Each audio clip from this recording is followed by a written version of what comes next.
This is Pulse of Africa, the face and voice of Africa. The story of resurgent and burgeoning Africa is here, only on the Pulse of Africa channel.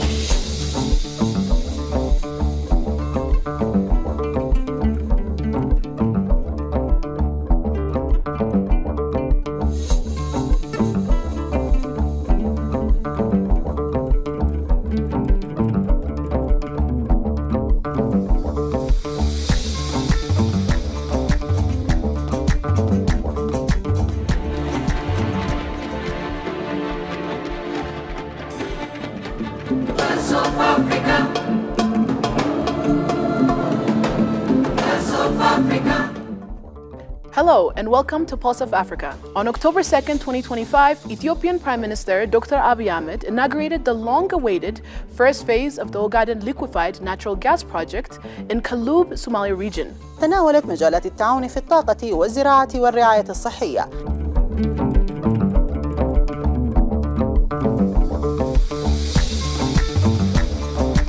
They shaped history, inspired generations.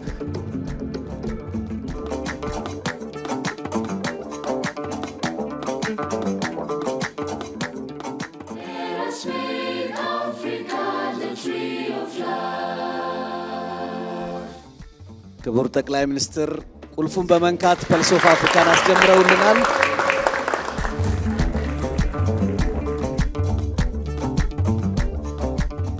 የተከበራችሁ የኢዚያ ቦርድ አባላት፣ የኢዚያ ማኔጅመንት አባላት፣ በዚህ ታሪካዊ ቀን የተገኛችሁ እንግዶች በሙሉ እንኳን ደስ ያላችሁ፣ እንኳን ለዚህ ቀን አበቃችሁ። የሰው ልጅ ስሪት በተለይም ጭንቅላት እንደ ነጭ ወረቀት ነው። የነገሩትን የሚያደምጥ ያደመጠውን ደግሞ ፕሮሰስ አድርጎ ሪፍሌክት የሚያደርግ ነው። በናሬሽን በንግግር ሰው ይሰራል፣ ማህበረሰብ ይሰራል፣ ሀገር ይሰራል፣ አህጉር ይሰራል። በዚሁ ንግግር ግለሰብ ይፈርሳል፣ ማህበረሰብ ይፈርሳል፣ ሀገር ይፈርሳል። የኢትዮጵያ ምስቅልቅል ውጤት የገነባነው የናሬሽን ውጤት ነው። እንዳንተማመን፣ እንዳንግባባ፣ እንዳንከባበር፣ እንዳንተጋገዝ፣ በጋራ እንዳንቆም ያደረገን ናሬሽን ነው። አፍሪካም እንዲሁ ትልቅ ሳለች ትንሽ መስላ እንድትታይ ፊዚካሊ አንሳ አቅሟ አንሶ የመፍጠር አቅሟ አንሶ እንዲታይ የተሰራበት ዋነኛው ምክንያት በናሬሽን ጭንቅላትን ለመመገብ የአፍሪካ ሀገራት የነበራቸው ዝግጁነት ውስን ስለሆነ ነው። ባለፉት 7 ዓመታት ሰፋፊ የመሰረተ ልማት ግንባታዎች ተሰርተዋል። ኢቢሲን ኢቲቪን ብትወስዱ በአፍሪካ ትልቅ የሚባል ኢንፍራስትራክቸር ገንብቷል። ፋናን ብትወስዱ እንዲሁ ሰፋፊ ስራ ተሰርቷል። ኦቢኤን የአማራ ሚዲያ በኢንፍራስትራክቸር ደረጃ በጣም ሰፋፊ ግንባታዎች አድርገዋል። ኢዚያ 80 ዓመቱን ካከበረ ጥቂት ጊዜ ሆኖታል። 80 ዓመት ሙሉ ከኢትዮጵያ ወጥቶ ወደ አፍሪካ ማደግ አለመቻሉ አግባብ አልነበረም። አግባብ አለመሆኑ መክሰስ ሳይሆን ግን ሰርተን መቀየር ያስፈልግ ነበር። አሁን ፐልስ ኦፍ አፍሪካ በዚህ ሁኔታ መቋቋሙን አቅላችሁ እንዳታዩ። ሃምብል ቢግኒንግ በጣም ቀለል ያለ ጅማሮ ቢመስልም በጥቂት ዓመታት ውስጥ በአፍሪካ ቀደምት ታዋቂ ከሆኑ ሚዲያዎች አንዱ ለመሆኑ ምን ጥርጥር የለውም። ለዚያ ምክንያቱ ደግሞ የናሬሽን ግንባታ በሀገራት ሲጀመር ከሀገር ኢኮኖሚ ጋር የተሳሰረ ጉዳይ ነው። የቻይናው ሚዲያ አሁን በቅርቡ የህንዶች ሚዲያ በአውሮፓ የምናውቃቸው የአውሮፓ ሚዲያዎች የአሜሪካ ሚዲያዎች የአረብ ሚዲያዎች እያደጉ የመጡት ከሀገራት እድገት እና ከአቅም ጋር በቀጥታ ይያያዛል። ሁላችሁም እንደምታውቁት ተስፋ አድርጋለሁ እንደምታምኑት ኢትዮጵያ እያንሰራራች ነው፣ ተነስታለች። የዚህ 5-6 ማክሲመም 10 ዓመት የኢትዮጵያ ታሪክ ድሮ ከምናውቀው ታሪክ ጋር በፍጹም አይመሳሰልም። የዛሬ 10 ዓመት ያለችው ኢትዮጵያ በአፍሪካ በብዙ ነገር ግንባር ቀደምት ነች። ያኔ ናሬሽን ቢልድ ማድረግ የመሻት ጉዳይ ሳይሆን ኃላፊነት ሆኖ ይመጣል። ያደገችው ቻይና ከራሷ አልፋ የዓለምን ናሬሽን ለመገንባት እንደሰራችው እያደገች ያለችው ህንድ ከራሷ አልፋ የዓለምን ናሬሽን ለመገንባት እየሰራች እንዳለችው ሀብት ያላት ካታር አልጀዚራ እንደገነባችው ሁሉ እኛም ኢኮኖሚያችን እያደገ ሲሄድ በአፍሪካ ናሬሽን ውስጥ ጉልህ ስፍራ መጫወት ኃላፊነታችን መሆኑ አይቀሬ ጉዳይ ነው። ለምን የተባለ እንደሆነ ወደ ኋላ መለስ ስንል በታሪካችን የአፍሪካ ከፍተኛው አደጋ የነበረው ከውጭ እየመጡ ያሉ በዝባዥ ኃይሎች አፍሪካን እንዳይበዘብዙ መከላከል ነበር። በዚህ ጊዜ ግንባር ቀደም ሆና ከአድዋ ታላቁን ብስራት ያሰማችው በልጆቿ ደም በልጆቿ አጥንት በከፍተኛ ተጋድሎ ለብዙ የአፍሪካ ሀገራት ነፃነት ደውል ብስራት የተሰማው ከአድዋ ነበር።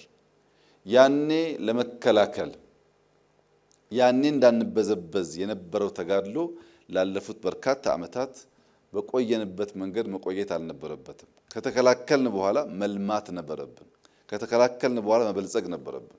በዚያ ውስጥ አፍሪካዊ ወንድሞቻችን ካለምንም ጥርጥር ከኢትዮጵያ ያንን ተግባር ይጠብቃሉ እና ዛሬ ጊዜው ደርሶ ከራሳችን ተሻግረን የአፍሪካ ድምጽ ለመሆንና አፍሪካ ምድረ ቀደምት መሆኗን አፍሪካ በከርሰ ምድር ሀብት ከፍተኛ ሀብት ያላት አህጉር መሆኗን በብዙ ወጣቶች የተሞላች አህጉር መሆኗን ለመፍጠር የሚያበቃ ጭንቅላት ያላቸው ወጣቶች ያሉበት አህጉር መሆኗን አሁን ባለው ኢንዱስትሪያል ሪቮሉሽን ለመማር ከውጭ ዕውቀት ለመገብየት እንደከዚህ ቀደሙ አስቸጋሪ ባለመሆኑ ከኤዥያ ቀጥሎ ምንም ጥርጥር የለውም በመጪው ዘመናት አፍሪካ ታላቋ አህጉር ትሆናለች።